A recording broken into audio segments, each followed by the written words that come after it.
harder and harder to use my power.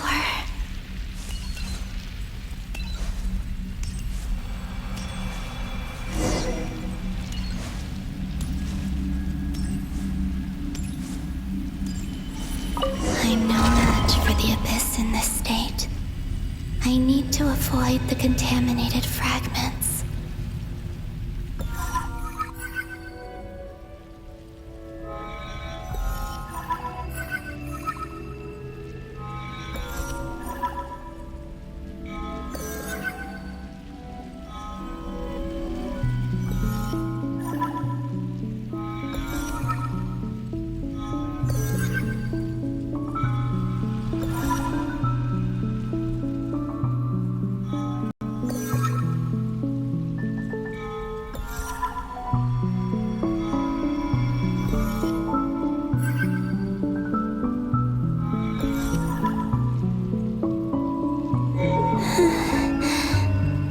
Time to go. I wonder where I'll find myself this time.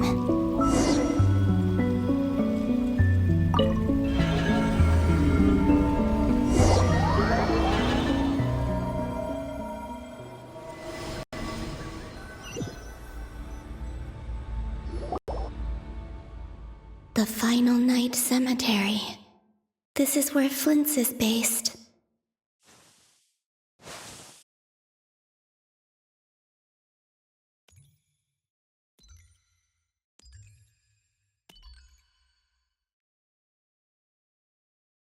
Difficult, yes, but it is also our most efficient option. Seems like they're searching for information. Oh, I remember. Flint and Varga talked about some files on the Wild Hunt.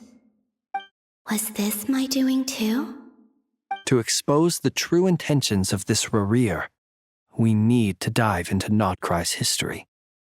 Are my actions changing the past? Or are they simply completing a process? Is all of this inevitable? Or am I the one making these decisions? If I choose not to help them now, will it change how things turn out? Hope we don't land on our heads then. They're my friends. I can't not help them.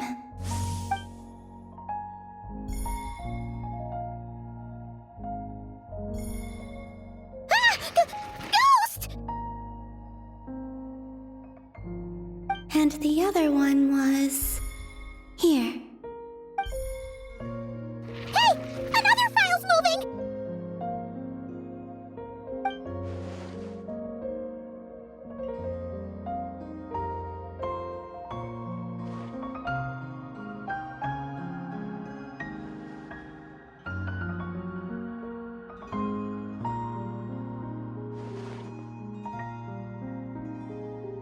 That should do it.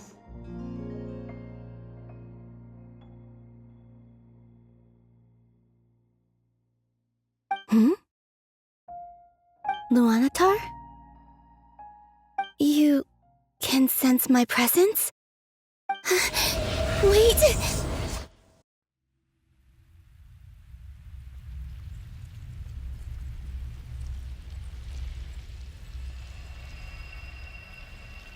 Luanatar. So she's that familiar presence I've been sensing all along. She's always been by the Traveler's side. That explains why the Traveler has been there each time I've entered the past. But why Luanatar? Is it because she has a connection to me as the Moon Goddess's familiar? If so, why not any other Kuhenki? That's...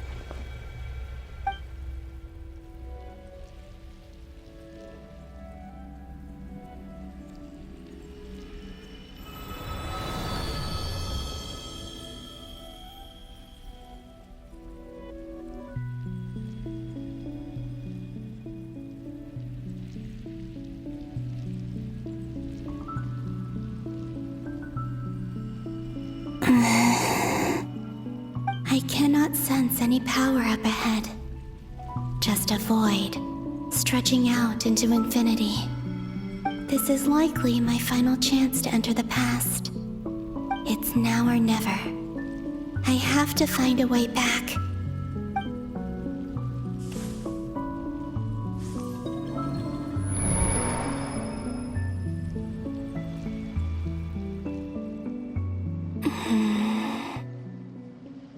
Easy Island?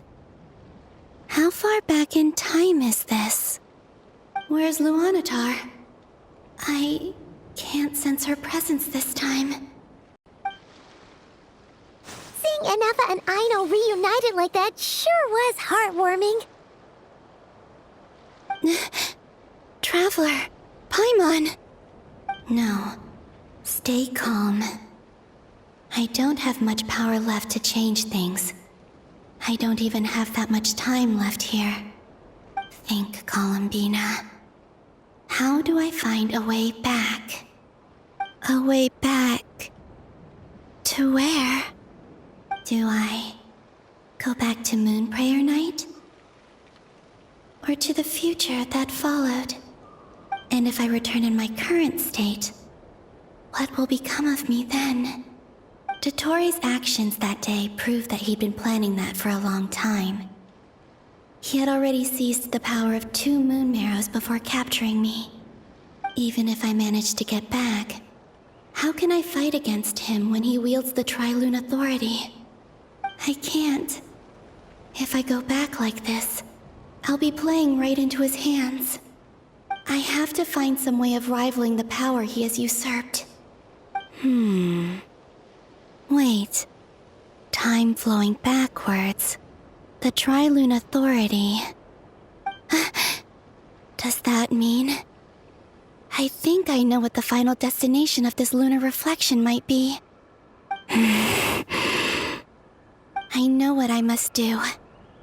Speaking of homes, we must already be close to where the Frost Moon Scions live. The vibe here feels different, just like the scenery. But how do I communicate my plan to my friends? Should I write it down here? No, someone else will see it. I need something with a close connection to me.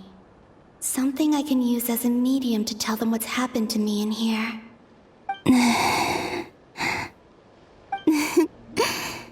Now it makes sense.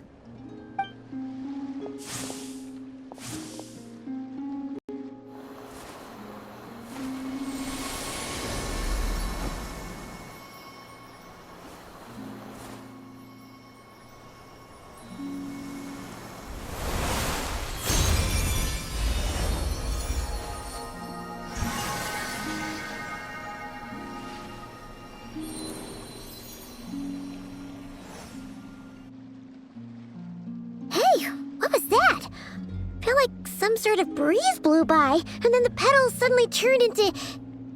Huh? It was I who brought Luanatar into being. I gave up a piece of my own soul to create her. That's why I could sense a familiar power from the moment I entered this space. It also explains why she's been present in every past location that I've entered. Because we have a deep connection. Hey there! What's your name? And the reason why there are no more gates to the past after this point is that Luanatar hadn't been born then. No wonder I sensed the trace of a blessing when we first met. But I still didn't recognize the soul hidden within you. Back then, I was just a little lost dove. I had yet to become Columbina Hyposelenia.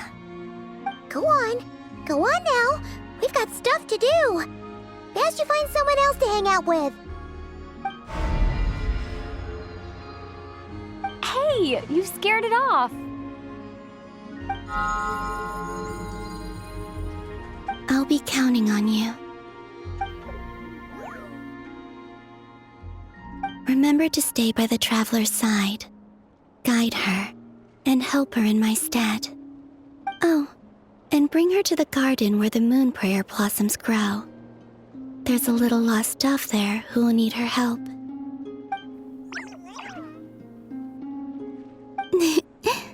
Go on.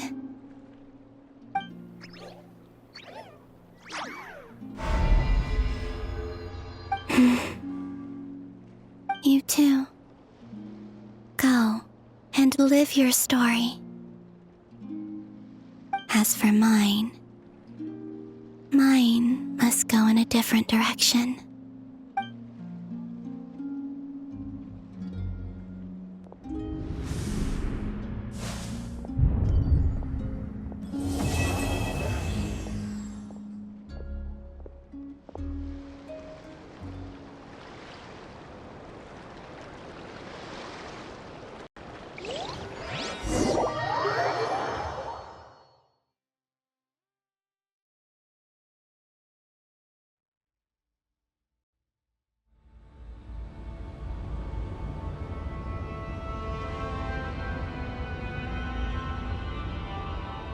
How would you like to experience the thrill of never being held accountable for your actions?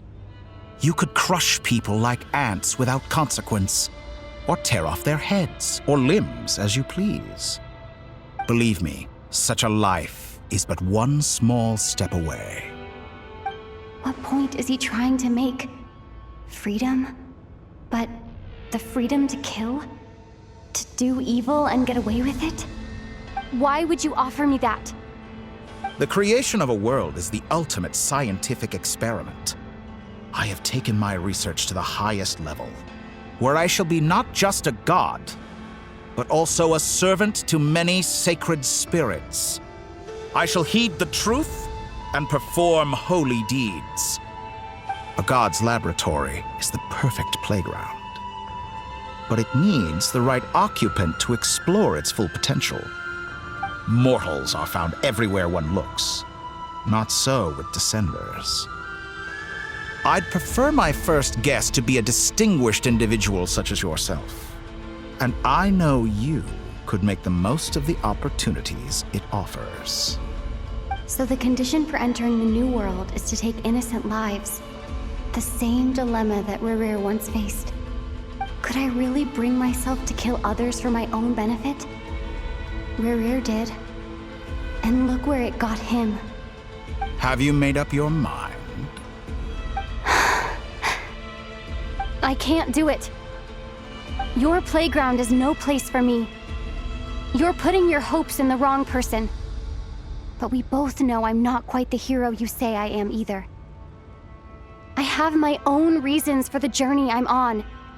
And they aren't all selfless.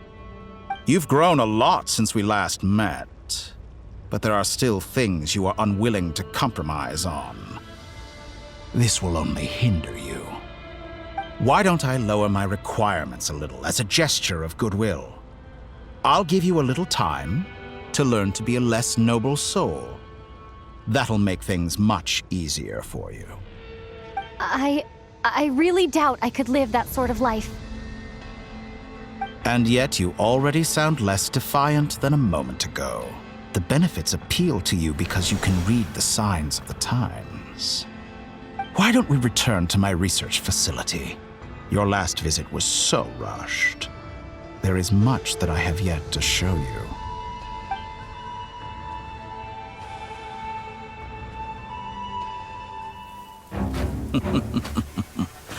Now to that question, Heroes don't attack from behind. Guess I'm no hero. This is most disappointing.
You're still gonna call me Hack Guy after that, huh?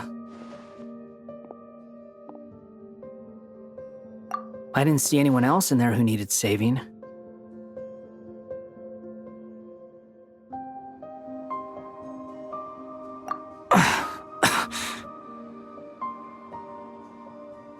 It's nothing. I'll be fine. Why are you looking at me like that? Is it that shocking that I'd come to your rescue? I owed you a favor back in Sumeru. Now we're even. Distracting Dotori was tough. I won't lie.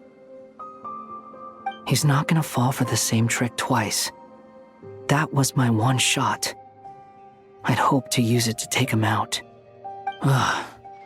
I never wanted to obliterate someone more than I do right now. Dotori doesn't recognize me, but his segments were originally made based on an analysis of my operational principles. I expect it's only a matter of time before he figures out what I am. So Dotori doesn't recognize Wanderer because he deleted himself. His only chance for revenge by saving me. Why the long face? Hey, I'm not blaming you, okay?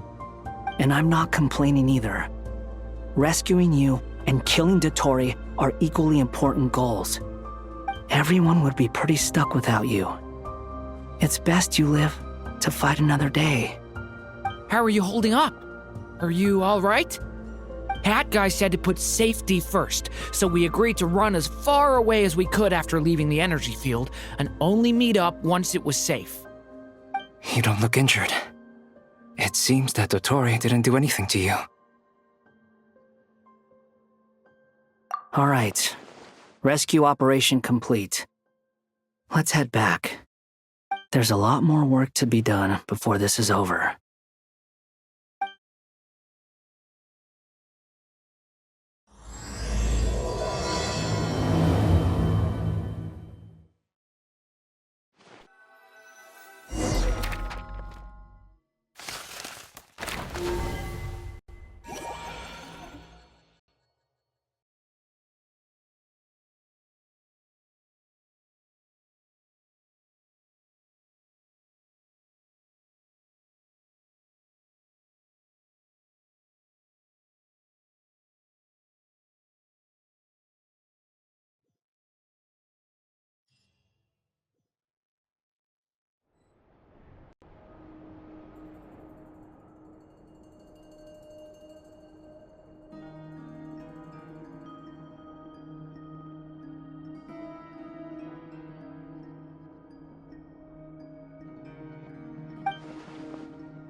Understood.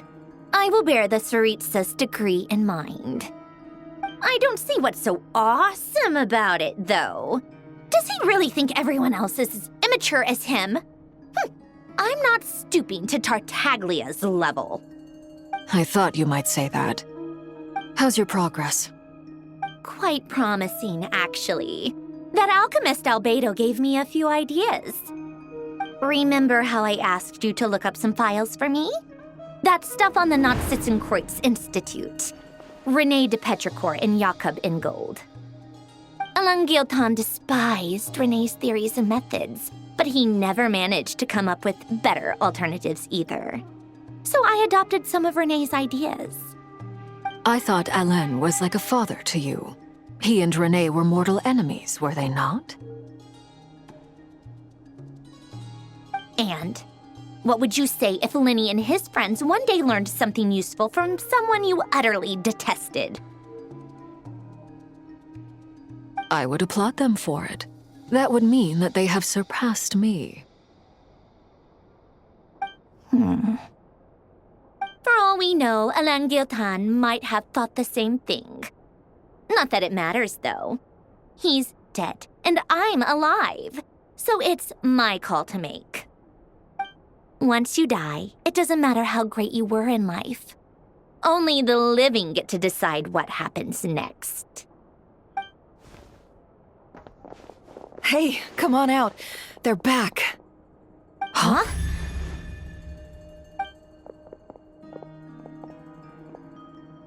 You're back?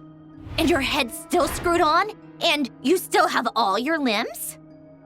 What does it look like? Way to keep your composure, madam. Excuse you. I am perfectly composed. Glad you're okay. Yes, it's a huge relief. Worry? Oh, yeah, right. You think we, the Fatui, were worried about you? We were worried sick. Hey! The Traveler and I were already friends. You are free to join this mission in whatever capacity you please, much like your tea parties. It's a laugh a minute with you guys. I must say, I was quite surprised when Mr. Albedo told me he would need no additional aid. We discussed this on our way back as well. I am rarely so unequivocal, but in this case, we had full confidence in Hat Guy. He said he knew what he was doing. Albedo and I pretty much had to just wait outside on standby. Meanwhile, Hat Guy broke into the energy field and rescued the Traveler solo. You didn't have to mention that. Well, I'm thoroughly impressed. You are a force to be reckoned with, Hat Guy. Is she back? Is she really back? Traveler! It's really you! Oh, thank goodness! Paimon missed you so much! You can finally breathe easy, Paimon. It's great to have you back in one piece! Oh, Paimon's been having nightmares the whole time you were gone! Look at them. You know, once you reach my age, there's nothing better than watching a misty-eyed reunion between friends. It's nothing. Same goes when you get to my age, too. I bet Ino and Anefa would be tearing up as well if they were here.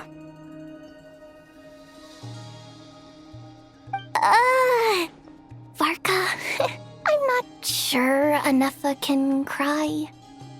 Oh, yeah, good point. Hey, your eyes are looking a little red and puffy. Come here, let's hug it out. What? Ew, no. No, thank you. You're not my dad, okay? Knock it off! Everyone, I'm sorry for all the trouble I caused you. But the silver lining is, I didn't come away from this ordeal empty-handed. While I was being held captive, I learned a lot about Dottoro's current capabilities and what he plans to do with them. Allow me to explain.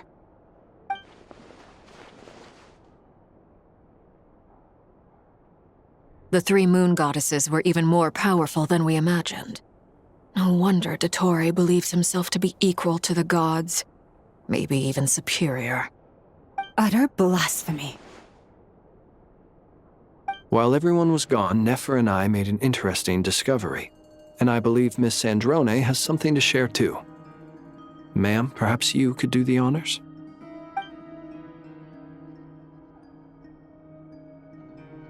Called it. Getting rid of a pesky troublemaker like her is like trying to clean up after a crumbly cake. It always comes back to haunt you. Our next step is to find a way to bring her back. A place where time flows backwards, with no destination in sight. Surely it must have been created for a specific purpose. But I fear the answers are buried deep in Tevat's history, held by great powers beyond our reach. It sounds like she's on a specific path through time, just traveling in the opposite direction to us. The question is, where does that path lead? Or will it keep going to infinity? We considered that question as well. Strictly speaking, time is not infinite. Indeed not. Every road has an end. Nicole! You sure loved quietly sneaking in mid-conversation. I do, in fact. It's something I've always done at our mages' tea parties. Quiet, mysterious, and persuasive. You wonder what lies at the end of her road. Well, just as the world has a beginning and an end, so too does time.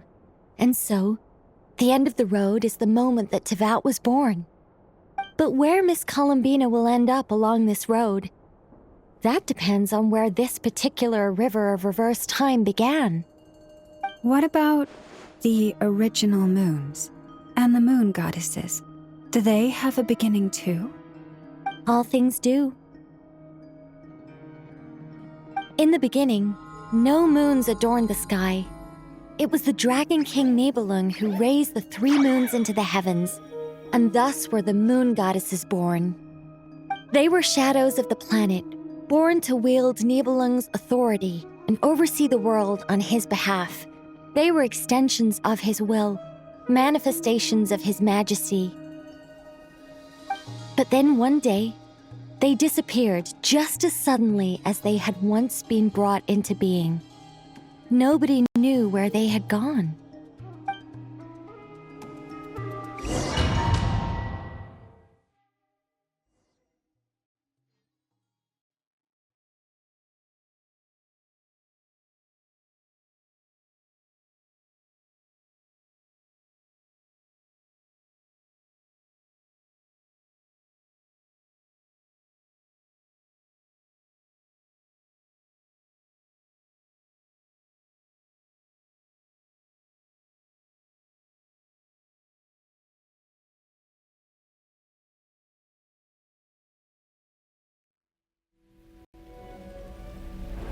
Like I thought, no more paths back to reality have emerged since. But how can I be sure that I'm going the right way without scenes from reality to keep me on track? I can't even be sure of how long I've been walking for. The further I travel, the less stable this space becomes. There are even moments where I can sense something that feels like abyssal energy. They can just materialize out of thin air. I have to keep my wits about me.